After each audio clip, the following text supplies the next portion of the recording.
Irido ang sarong lalaki makalihis na maaksidente sa pigmamanehong motorsiklo sa tinampong sakop kan Barangay Manamok, Lagonoy, Camarines Sur, pasado alas 4 nin hapon kasuudma. Binisto ni Police Master Sergeant Adrian Lerag ang biktima na si Piolo Rosales, 19 anyos, na residente kan Barangay San Sebastian, parehong Banwaan. Sa impormasyon, hali sa nasambit na lugar pasiring kotang Lagonoy ang biktima, darakan mahal nas asin pakurbang tinampo, nawaran ininin kontrol sa manibela, hasta sa maslide asin magduro diretso sa kanal. Rason kan sa iyang mga nasapong minor injuries.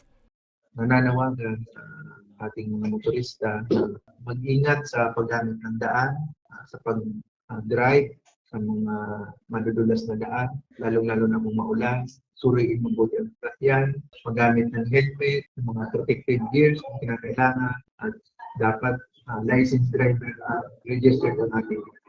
Sa Camarines Norte, gadan anduang motorista makalihis na magbanggaan an sa indang mga pigmamanehong motorsiklo sa tinampong sakop kan Barangay Malangkaw Basud, Labo, Camarines Norte, pasado alas 12 nin odto kay nakaaging Biyernes. Binistoan mga biktima na sarong 36 anyos na lalaki na residente kan nasambit na lugar asin sarong 20 anyos na lalaki na residente kan Barangay Dagit, parehong Banwaan. Nagluluwas sa imbestigasyon na may pig-iwasan na lubak-an saro sa nagadan na rider na nagresulta sa pagkakasalpo kainis sa kasabat na motorsiklo. Pigdara paman kota sa Labo District Hospital ang mga biktima, alagad parehong pigdeklarang dead on arrival. Para sa mga baretang tatak Bicol, Lea Molar.